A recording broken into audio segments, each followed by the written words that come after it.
Where's K9? Hold on, relax. Take a deep breath. Are you the Okay. Hold on. You have eyes on it? No. If you're the score, we need a pistol shooter. Okay? Let's move to the left. Jason's got eyes on. Okay. All right. We can see the gun. We know he's not there, okay? Put your hands behind your back. If you reach, I swear to God, if you reach over, I will shoot you. Put your hands behind your back right now. Put your hands behind your back. Do it now. Put them behind your back. We're going to help you, but I need you to put your right hand behind your back. Do it now, please. Okay, we're going to help you, Ladarius. I know you got shot. You shot at us. You understand? Okay. All right. So the suspect was taken to a hospital and later booked for charges of aggravated assault on a public servant and burglary. He has a prior conviction for aggravated robbery and was out on bond for separate charges of drug possession and gun theft. Police recovered a handgun after the shooting, but it's not clear how the suspect got this gun. 2 officers fired their guns during the incident. The department is investigating whether all procedures were properly followed. No officers were injured in the shootout.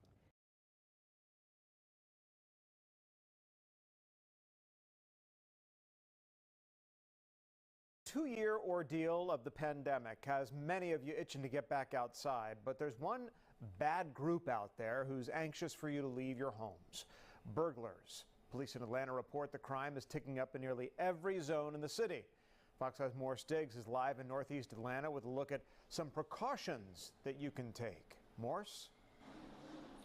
Well, undoubtedly, some of you watching right now are thinking, at long last, I can go on vacation. You get excited, you start talking about it on social media. You get there, you start sending those beach photos. But be careful, burglars may pounce if they know you're not at home. Get on the ground now. No, I'm not playing. Get on the ground. It's prime time for burglars. The Atlanta City Council members learned in a briefing burglaries in the city have ticked up. We're seeing burglaries actually increasing almost in every zone across the city. I wanted to focus on that one just for a moment. We had seen them being 25% up year to date for the year. And a significant number of resources have been moved into that arena. A security company executive shared some insight about the trend. People are going back to work. Yes, thieves would prefer you not be home. And there's another behavior related to the 2-year pandemic that Chris Rich of the Hawk Protection Group believes burglars are watching. Homeowners want to escape Atlanta and travel. If I'm a thief in today's world in 2022, I'm just going to go online and kind of see when they're posting that they're leaving town and they landed at their destination. So no one's at the house. We always recommend to our clients that if you're going to post on social media, wait till you get back. So everything we're doing is also buying time. If you're unsure about the best way to protect your property, you can get a site survey. Recommendations include lowering your foliage and making sure you have the best locks on the doors, deadbolts. And sometimes crimes start from people you let in. A lot of crime is committed by word of mouth of what different workers are seeing. So that's happened a couple of times to some old clients that we've had where they didn't do background checks. Someone coming to do some work inside the house, and they will give the third party information around valuables and where they're stored. So when criminals break in, they know exactly where to go to. As for the APD, when they can take an alleged burglar like Tavares says off the street, it helps a lot. This man tied to 14 recent burglaries, according to the APD. Deputy Chief Shearbaum says data analysis is important.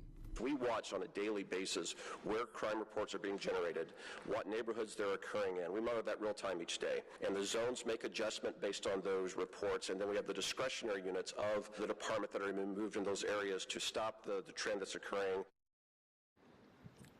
All pretty good information. Now, here's another tip that maybe it's a bit old-fashioned, but it can work. If you have some neighbors that you're comfortable with, if you know you're going to be away for a while, ask them to keep a watch on your house. And you can do the same for them when they go out of town. Reporting from Northeast Atlanta, I'm Morris Diggs, Fox 5 News. Boy, great advice.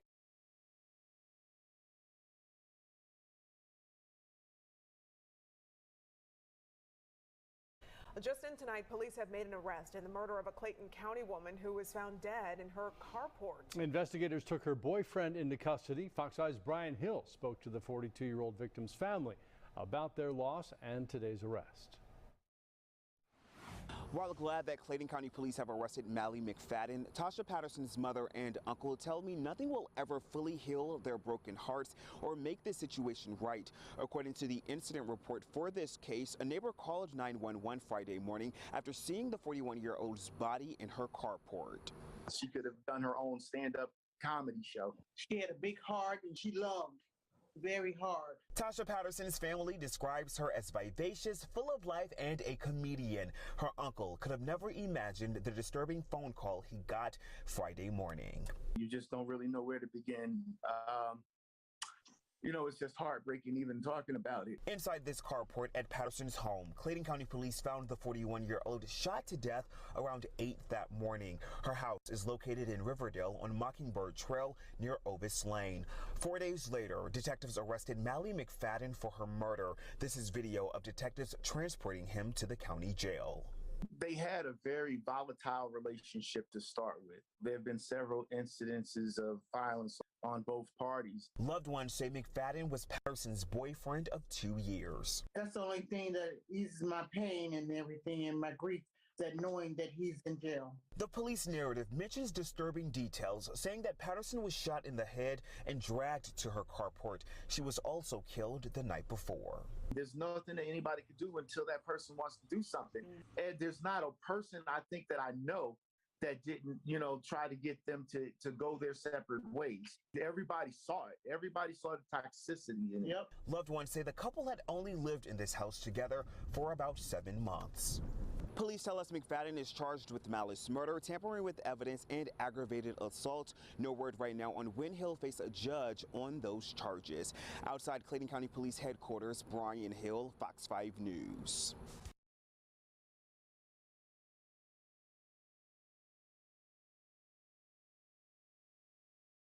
Now, imagine you're watching our late night news when you hear your back door rattling and then you see a red laser pointed on your chest.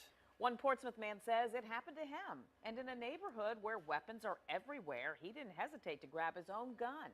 10 on your side's Andy Fox shows us it was a decision with lingering repercussions. What are we talking about here, Andy? Tom and Nicole, decision to shoot. Brandon Watson is absolutely sure the way he reacted to red laser sights on his chest justified what he did. The question is, would the legal system agree? And who was in his backyard anyway? January 3rd, 2013, a single shot through a window. Brandon Watson claims he was protecting his family when his wife heard noises in the backyard. She said, "Oh my gosh, somebody's in our backyard." Noises getting closer. She heard. So they were coming in the back door? Yeah. We ran upstairs very quickly. She saw guys in all black from right here. Watson says he couldn't immediately find his cell phone to call 911. So I run downstairs with my firearm and I post right here. I announce myself. I said, "Who is that? Who is that? I have a gun." And as soon as I said that, a couple red laser beams was on my chest. A gun laser sight aiming where a shot would hit. So I looked at the red laser beams on my chest and I fired a warning shot. He ran to get help from a state police neighbor across the street. I said, "Whoa." I was just like that. I said, "Whoa." They said, "Who shot this shot?" I said, "I did. I have a gun in my hand."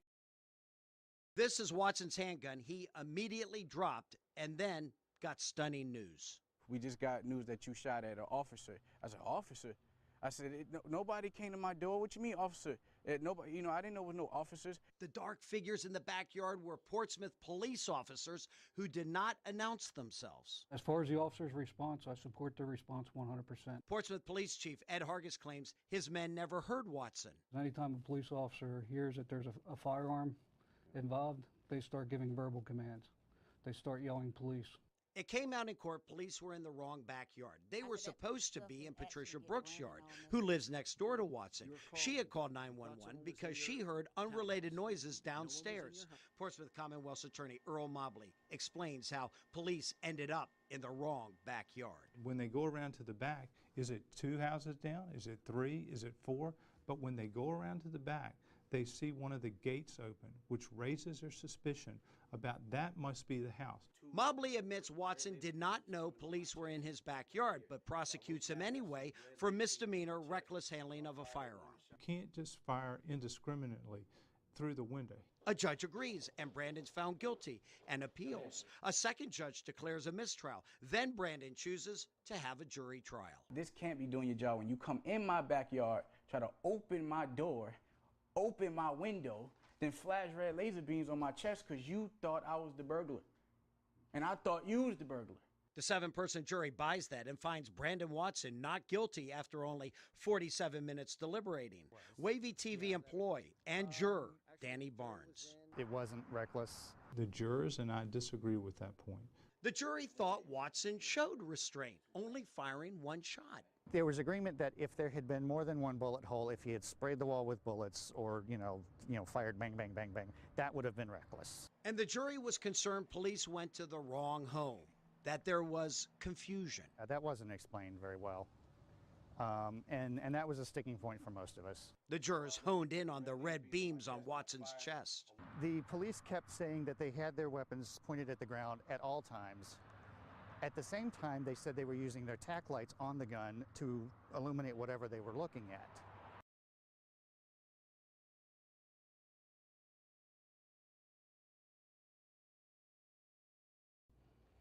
Type of situation. So when Mr. Watson says a red laser ended up on his chest, that's possible. It's possible, sure. And that's what led to the shooting. That's when he discharged his firearm. The Watson case has helped change Portsmouth police policy with the use of red gun laser sights. This case and the firearms instructor's concerns, as well as executive staff, that we modified it and we've taken lasers off the weapons. Most stunning, the jury found police were unfair in how they pursued Watson. He was put in a no-win situation. For Brandon Watson, his life turned upside down. Was unemployed for 10 months. No jobs would hire me after they ran the criminal background because it's reckless handling of a firearm. That's what he said, no jobs. Everything ended at that point. Brandon Watson is pursuing legal remedies to what happened to him that night. One thing's for sure, chances are before tonight you probably did not know Brandon Watson, but you sure would have known him had his bullet been a few inches to the right or left, hitting that police officer. Portsmouth police got lucky that night, and so did Brandon Watson. I'm Andy Fox, 10 on your side.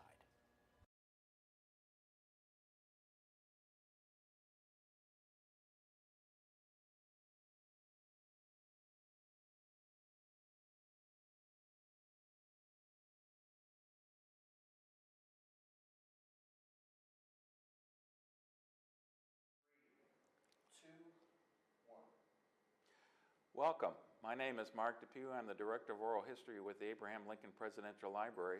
And today I'm excited to have with me Harriet Tubman.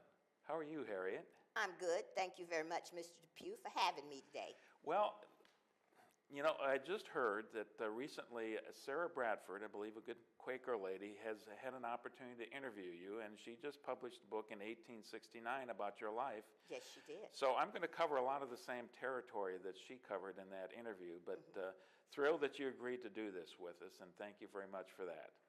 You're very welcome, kind sir, and I have the book with me. Oh, my. This is it. It's a very nice book. Yeah. I can't read it, but it's a very nice book. Well, somebody obviously has been reading it, is already pretty well worn. Wondered if you could start with where I like to start all my interviews and tell us a little bit about your background and specifically when and where you were born. Well, I was born in Dorchester County, Maryland, somewhere around 1820, might have been 1821, 1822. 1823, because you see, I was born a slave, and nobody cares about a slave having a birthday. But nevertheless, I was born in Dorchester County on Master Brodus's plantation. What do you know about your parents? Well, I know them very well because they still live with me, even today. We were there as a family on Master Brodus's plantation. My mama's name was Harriet Green Ross, and my papa's name was Benjamin Ross. And we lived right there in a little cabin on Master Brodus's plantation with my sisters and my brothers. We all lived there. Do you know much about their own background, their own history? Whose history now? Your parents. Oh, the only thing I remember my mama saying was that she was pure African. There wasn't not one drop of white blood flowing through her veins or those of my papa. So I guess I'm African as well. Okay. How much do you remember about your early childhood? About the only thing I remember from childhood was not a very good memory, Mr. Depew.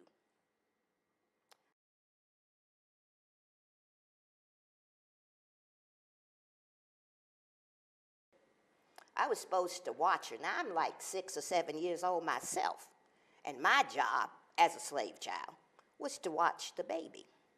Well, the baby's come to crying and just crying and crying. She wouldn't shut up, and I was rocking her, and I rocked her so hard, kind of tipped over the cradle, the crib there. Of course, now, Miss Susie got very angry. She beat me, told me never to come in the house no more. So that wasn't a good memory, but I thought it was kind of not too good that me, a child of 6 or 7, having to take care of a baby. Well, I understand there was a time very early in your life also that you ran away. Well, I didn't run away. My friend tried to run away. You see, Master Brodus, this was when I was like a teenager, 12, 13, somewhere along in there. Master Brodus had sent me and my friend, after all these years, I can't rightly recall his name, so I'll just call him Sam. Sent me and Sam into town to the general store to get some provisions, you know, for the plantation.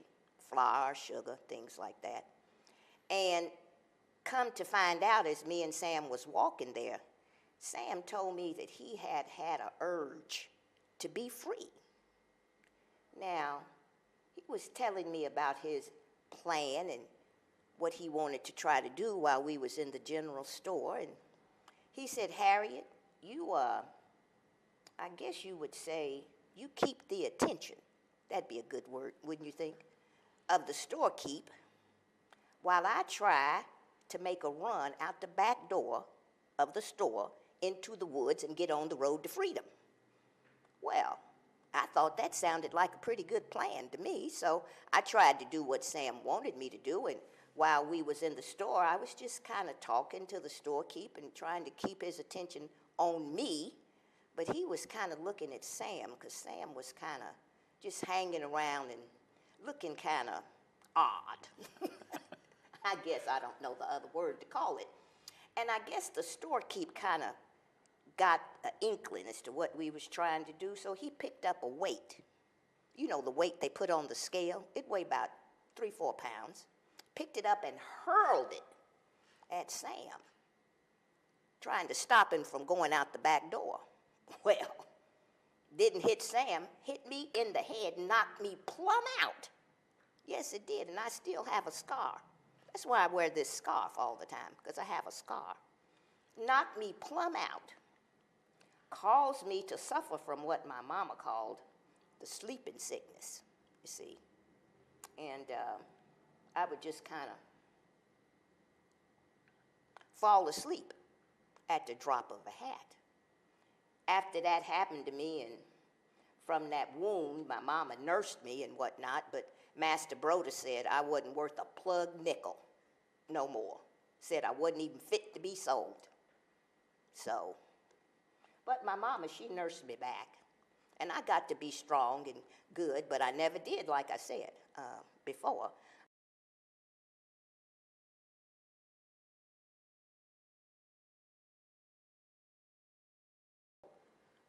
And I or some of my passengers who had some knowledge could maybe learn how to shoot a gun, shoot yourself a rabbit or a chicken or a squirrel or whatever kind of four-legged thing you might find that you thought you could eat, and then the greens and things that grows in the woods and the forest, those would be. And then, of course, when we stop at a safe house, the person who lives there, the abolitionist friend that we would have, they would give us some provisions, potatoes, bread, maybe some meat, dried meat, or salted meat, something like that. They'd give us that.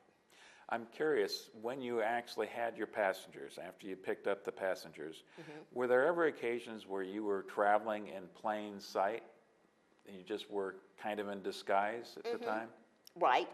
I recall one time when we was there in Wilmington, Delaware, we had stopped at the safe house that is run by my friend Thomas Garrett. Have you ever heard of Thomas Garrett? Yes, I have. He was a kindly, staunch Quaker abolitionist. And through his house there in Wilmington, over time, more than 250,000 over the years had his place as a safe house. Isn't that remarkable? That's astounding. It is. But you know, Thomas Garrett, he had, because everybody there in Wilmington knew he was an abolitionist. And of course, it's against the law to be an abolitionist. But, because if you was an abolitionist and was found out, you could be thrown in jail, have your property confiscated, be fined, all of those things. But Thomas Garrett, he said he didn't care. He was going to continue to fight and work for the abolition of slavery. And he was thrown in jail. His property was took away, all of that. But he was a staunch abolitionist. And I would often stop, not every time, because people get, you know, they might get too comfortable thinking that I'm going to come this way every time and set me up to get captured. So I didn't stop at Thomas Garrett's place every time. But anyway, I would go there this one particular time, and Thomas Garrett said that one of his abolitionist friends on the other side of town had some provisions for me and my passengers. But he said, Harriet, you have to go get them. So I said, sure. He told me how to get to wherever his friend lived, and I got there, and when I got there, the provisions was live chickens on the foot. So I put these live chickens on the foot in a little sack over my shoulder, and I start back to friend Garrett's house. I call him Friend Garrett because he's a Quaker, and that's what they call themselves, friends. So I start over to Friend Garrett's house, and I see this little group of white men sitting, just talking, and they sitting in front of this store on benches, and right behind them was a poster. Now, I do not read or write, but I do know what I look like. And my likeness was on that poster. I believe it must have been one of them wanted signs. Well, I said, oh my, whatever am I going to do? Because they was just laughing and talking and whatever. And so I decided, my mama had told me I was very quick on my feet to think. So I took that little bag with these live chickens fluttering around it and off my shoulder, and I just kind of let them run out. And they started flopping all around. And them white men just started laughing and laughing. Look at that little old colored lady chasing after them chickens. Little did they know that that little colored lady was the same lady whose likeness was on that poster up there, wanted Harriet Tubman. Well, I'll tell you something else, Mr. Depew. We didn't have no chicken for dinner that night. But I just kept on and just kind of wandered on off, chasing after them chickens, but they never knew that that was Harriet Tubman right there in front of them. Did you have any other close calls you can tell us about? Close calls don't count, and one is enough. But I did have others. I almost give myself away. I was sitting in a real railroad station, pretending to read the paper, but I told you I could neither read nor write. What give it away was I learned later that I had the paper upside down. But there wasn't nobody looking for me at that particular moment. Any that involved some of the members of the group? You talked about how difficult it was sometimes to convince them that after they've been in the woods traveling at night for 4 or 5 days in a row and start getting hungry and tired and everything else. Mm-hmm. Any other stories to tell us about that? Well, I don't believe so. I just guess that the best story to learn from all of this is that freedom is the most important thing, and that was the gold ring, so to speak, that we was all aiming to get. And those who traveled with me, they all got there. Was there one thing in particular that you were most concerned about when you had the passengers and you were moving north, the thing that caused you the most concern? I would believe that the thing that caused me the most concern was being caught. But it never happened. But it was always on my mind. It was always there. But like I said, I had good trust in the good Lord. And that sustained me, I guess, is the word. You've been talking about a lot of these people who helped you. I'm wondering if you got help with money as well, or did you have to work when you came north to have enough money to go back south again? Yes, folks would send, I guess you could call it my headquarters, so to speak, was right there with Mr. Steele there in Philadelphia. And folks would send money to him in my behalf. Well, even the Queen of England sent money at one point because of my work, even that far away. I believe her name was Victoria. That would be right. I believe that was what her name was, and she sent money for the work that I was doing because she believed in it as well. I thought that was mighty fine. You are one of the best known women in the United States of America. That kind of makes me blush.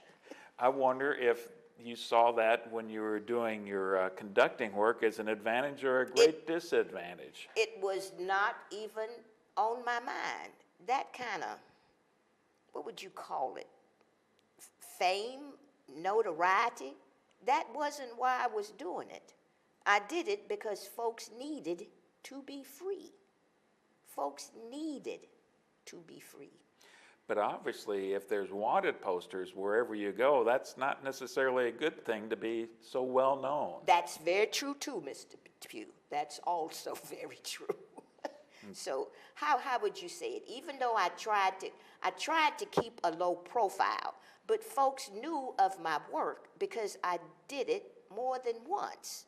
And folks found it hard to believe that a colored woman would do what I did, not one time, not 2 times or 3 times, but on more than several occasions.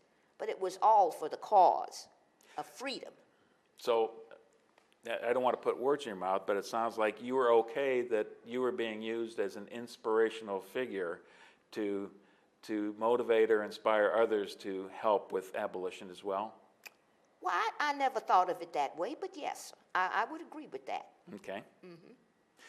The kind of a change of subject, but you've talked about knowing where the safe houses were. How did you know? Were there signals or other things that were used to let you and others know? Yes, because like I had said earlier, it didn't do no good to put no writing to me because I couldn't read it, no way.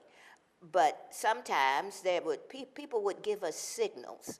There might be a lamp or a lantern, something burning up in the gable of a house, or there might be a curtain pulled back a certain way at a certain time of day and of a certain color. Somebody might hang a quilt on a line in a certain color or something. Just hang it out there or over the fence or something to let you know that this was a safe place for you to stop. There were various things of that nature that people would do. Well, one of the things I've heard is about these quilts, that was a very involved, elaborate system that they would use to let people know. Is that truly the case? I have seen a quilt hung on the line as a message, but I don't know more beyond about that. So you think that might be a little bit more than actually occurred? Probably it was. You know, when you look back at it in what you would call hindsight, there was probably a few more